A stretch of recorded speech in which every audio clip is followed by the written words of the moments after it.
It was supposed to be a peaceful weekend getaway. No special occasion, just me, some time off from work, and a quiet cabin 4 hours away from home. The place was everything I'd hoped for. A cozy Airbnb tucked deep in the woods, with only 3 or 4 other cabins within a mile. The backyard opened up straight into the forest. Pure isolation, pure peace. I arrived early in the morning and spent a few hours exploring the property, checking out all the cool features, wooden swings, an old fire pit, and even a hammock strung between 2 trees. That afternoon, I grabbed a drink, sat out on the back patio, and let the quiet wash over me. And that's when I saw him. A man walking slowly through the trees. From what I could tell, he looked like a normal guy. Nothing about him screamed danger. I figured he was probably staying at one of the other cabins. He didn't look at me, just kept walking deeper into the woods until he disappeared behind the brush. I didn't think much of it, just kept relaxing, soaking up the fresh air. Eventually I went inside, made myself some dinner, and started a movie. That's when the doorbell rang. I didn't even know the cabin had a doorbell. Cautiously I walked to the front door and opened it. Standing there was the man I'd seen in the woods. "Hey," he said with a wide, unsettling smile. "I've been lost for a few hours. Can you help me find my cabin?" There was something off about him. I couldn't put my finger on it, but the way he smiled, it didn't reach his eyes. Yeah, I said slowly. "Let me grab my phone. You can look up the address." I shut the door, walked over to the couch to grab my phone, and came back. But when I opened the door, he was gone. Not on the porch, not in the driveway, nowhere. I stood there in silence for a moment, every hair on my body standing on end. Eventually I locked the door and went back to the couch, trying to shake the feeling. That night I slept surprisingly well. But the next morning, everything changed. I stepped outside with a cup of coffee, sat down on that same swinging chair from the day before, and froze. Out in the woods, walking the exact same path as yesterday, was the same man, same pace, same direction, same everything. He wasn't lost. There was no way. So why had he come to my door? I went back inside and called a friend, trying to make sense of what I'd seen. Talking about it helped, until I heard it again. The doorbell. My blood ran cold. "I think he's back," I whispered into the phone. I walked to the door, phone still in hand, and opened it. Same man, same eerie smile. "Hey, I've been lost for a few hours. Can you help me find my cabin?" He said it word for word, like he was reading from a script.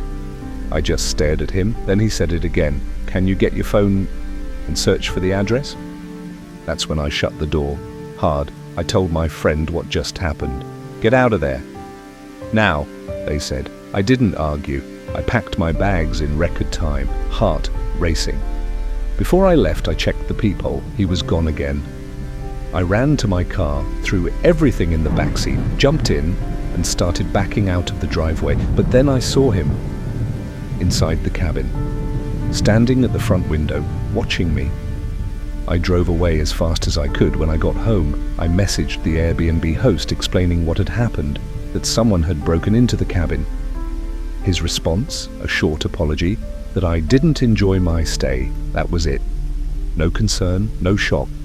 Even now, I don't know what that man wanted, but seeing him inside the cabin, staring out the window just seconds after I'd left, that image still haunts me. I don't think he was ever lost. I think he was waiting. I've always loved the quiet of solo hiking, just me, the trail, and nature.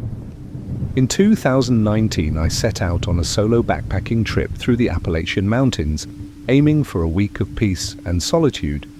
By the 3rd day, the isolation started to feel unsettling. I hadn't seen a single soul, and something in the forest felt off.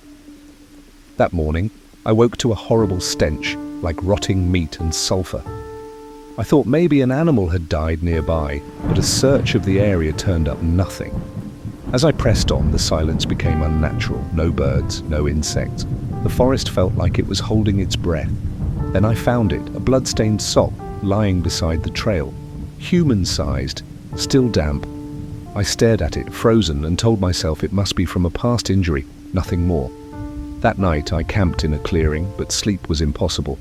Around 2 a.m, I heard breathing, not mine, deep, raspy, and close, circling my tent. I held my breath, knife gripped in my hand, praying it would stop. Eventually the sound faded and morning came. When I unzipped my tent, the sock was right there in front of the flap. It hadn't been there before. I packed and ran, hiking through the day in a panic. That night I didn't bother with a tent, just collapsed in my bag, exhausted. That's when I saw it, a tall, still figure standing just beyond the trees. I shouted, aimed my flashlight, and it vanished. The next morning, tucked into my pack, I found a piece of birch bark with a message scratched in charcoal. "You're not alone." For 2 more days I ran, barely sleeping, constantly hearing movement and whispers in the woods. The sock kept appearing, on branches, in my boot, even tied to my bag. When I finally reached a ranger station, I told the man everything. He looked pale and pulled out a file, an old missing persons case. A hiker from 2017, last seen where I'd camped. Her photo showed one sock missing, the same color and pattern as the one that kept following me. The ranger told me quietly that 2 others had vanished in that stretch of trail. No bodies ever found. I left immediately and haven't hiked solo since. But sometimes I still catch that smell. And once, back home, I found that same sock under my bed. Something followed me back. It was spring break, and I stayed behind while all my roommates left town. Our apartment complex near the university was practically a ghost town. On the 3rd night, a brutal thunderstorm rolled in, rain hammering the windows, power flickering. I made some ramen, turned on a movie, and tried to enjoy the rare peace and quiet. By 11 p.m, the power cut out completely. I lit a candle and was about to head to bed when I heard it. 3 slow knocks on the front door. Not loud, just deliberate. I froze. I wasn't expecting anyone, and in that moment, something deep inside told me not to open it. I crept toward the peephole. No one was there, but when I looked down, I saw it, a pair of muddy, barefoot footprints on the doormat. Fresh. They led into the door, but there were none going away. I backed up, locked the door, double-checked the windows. 10 minutes later, 3 more knocks, this time on the back door. No one ever uses that door. I grabbed my phone. Dead. I'd forgotten to charge it. The storm had knocked out the power, and now I had no way to call for help. I stayed in my room with a knife and a flashlight, heart pounding. That's when I heard it. My bedroom doorknob slowly jiggling, just a little, barely noticeable. I hadn't heard anyone come inside. I hadn't heard a window break, but someone was in the apartment. I turned off the flashlight, held my breath, and waited. The knob stopped turning. Silence. Then on the other side of the door, a voice whispered my name, not yelled. Whispered, like they'd been watching me for a long time. It wasn't a voice I recognized. I didn't sleep at all. When the sun came up, I slowly opened my door and searched the apartment. Nothing broken, nothing taken, but the front door was unlocked. I'm obsessive about locking it, especially at night. And on the coffee table, where I had left my empty ramen bowl, there was now a single muddy footprint. No prints leading in, no prints leading out. I never found out who it was. Police couldn't help, but I moved out a week later. The scariest part? A few nights ago, during another thunderstorm in my new place, I heard 3 slow knocks, and again, there were footprints, barefoot, muddy, no signs of entry, just a whisper in the dark. Found you. It was past midnight when my car's gaslight blinked on. I was driving through a long stretch of rural highway, no towns for miles. I finally spotted a tiny gas station glowing faintly in the dark. It looked abandoned, but the open sign buzzed weakly in the window. I pulled in, relieved. The place had an old, creaky pump and flickering lights overhead. I didn't see anyone else, no cars, no clerk, just the hum of the overhead lamps.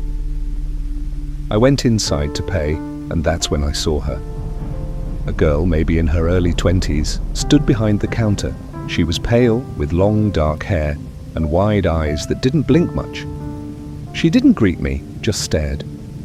I awkwardly said, "Just 30 on pump 2. She nodded without saying a word, her eyes following me the entire time. When I walked back out, I heard the door behind me shut, but I never saw her leave the counter. Halfway through fueling, I heard rustling behind the station. I looked toward the woods, but didn't see anything. Then I spotted something in the reflection of my car window, someone crouching low beside the air pump, watching me. I turned fast, but whoever it was had ducked out of sight. I rushed to finish pumping gas. As I opened the driver's side door, I heard a voice whisper, "Don't go! They're not done with you yet." I spun around. The girl from the counter was standing 5 feet away. No footsteps, no warning, just suddenly there. I stumbled backward. "What?" I asked, but she didn't answer.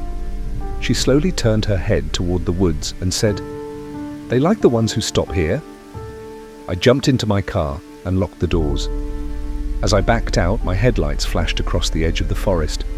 Dozens of people were standing there. Naked, pale, expressionless, eyes glowing faintly like animals. All watching me, I floored it. A mile down the road, I tried calling 911, but there was no signal. I didn't stop until I hit a town 2 hours later. When I told a local cop about the station, he just stared at me and said, "That place hasn't been open in years, burned down, whole family inside, nobody goes there now." I still don't know who or what I saw that night. But sometimes, when I close my eyes, I see that girl again. And she's whispering, "They're still waiting for you."